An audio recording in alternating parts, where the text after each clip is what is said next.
everyone, so welcome back to the business sentences part 2 video.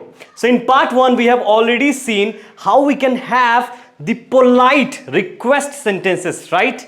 But in this video we are gonna see how we can make or how we can express opinion in a very polite and a formal way, right? So as we know that this lesson is particularly only for those people who are into corporate sectors, so that they could really express their opinion very politely in a very gentle way, right? तो चलिए बढ़िया expressions देखते हैं, लेकिन उससे पहले इस PDF को अगर आपको लेनी है तो क्या करना है, डिस्क्रिप्शन में लिंक है, Vikas Shukla English app download करें and then get the business course and you would be able to check out everything with study materials as well as recorded videos on the app itself. तो जाकर miss मत करें, अभी offer चल रहा है, please जाकर एक बार तो देखिए कि है क्या.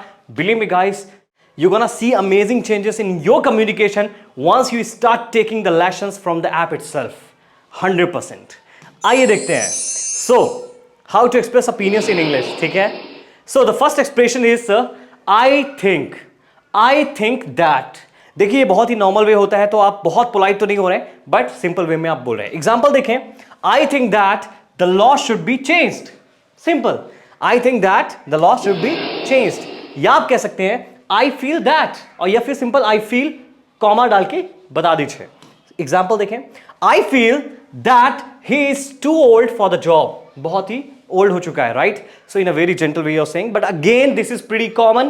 तो जो I feel एंड I जो पीछे वाला था, this is pretty much similar, and आप अपनी ओपिनियन बता रहे हैं बहुत ही ईजी या बहुत ही सिंपल वे में, तो यूज कीजिए, ठीक है?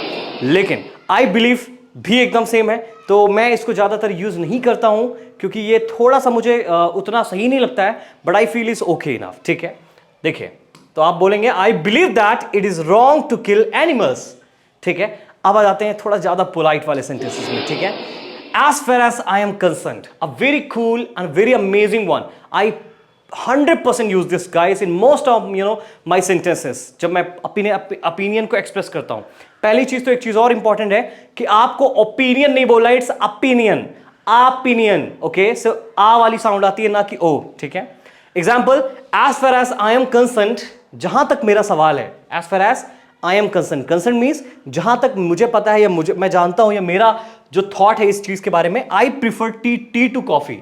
तो जहां तक मेरा सवाल है, मैं क्या लेता हूं? टी लेता हूं, ना कि कॉफी, राइट? सो याद रखना, यहां पर आप कुछ टू के अलावा यूज नहीं करना, because is gonna be wrong, because prefer is always followed with the preposition to. याद रखना है, ठीक है? ओवर यूज नहीं करना है.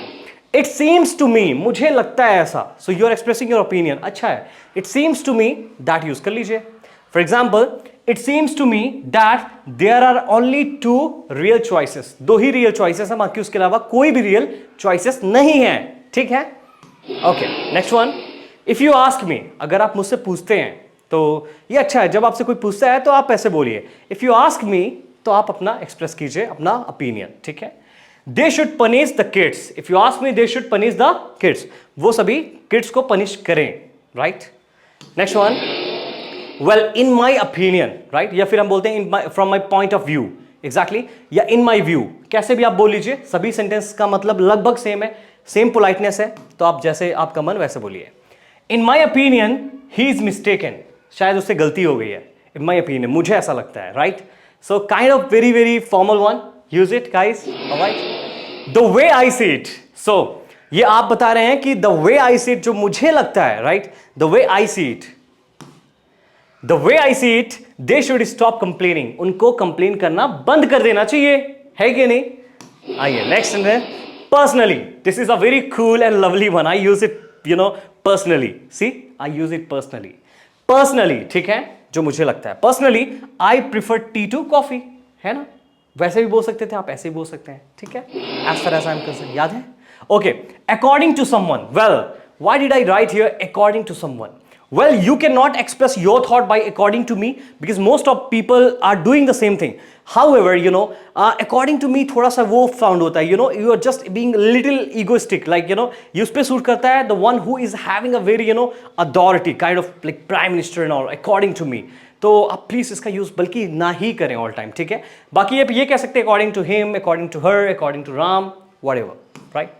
Like according to him, it is essential to keep an eye on her, like बहुत इंपॉर्टेंट है कि to keep eye means to keep an eye, यानी उस पर ये नजर रखना, उसको केयरफुली वॉच करना, right, like that. Next one, be of the opinion that, be मतलब होना यार, राइट।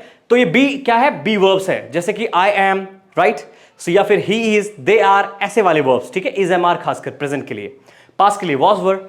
सो आप क्या यूज कर सकते हैं, be of the opinion that. Example देखें, I am of the opinion that the European Union should have a single currency. जो यूरोपियन यूनियन है उसके पास एक करेंसी होनी चाहिए।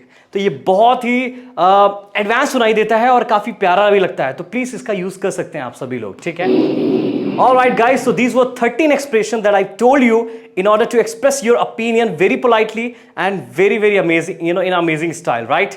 Now guys, you got to let me know which you have been using up to the time and now you are gonna shift to which one, right? जो आपको सबसे अच्छा लगा हो। बाकी और भी कोई expressions जो आप जानते हो, you are very much welcome to write down on the comment section। बाकी वीडियो को सब्सक्राइब, चैनल को सब्सक्राइब कीजिए, वीडियो को लाइक कीजिए और शेयर कीजिए, प्लस नोटिफिकेशन बेल को क्लिक कर दीजिए so that you can get the update of these formal videos every day. Thank you so much guys, will see you on the next video, bye bye.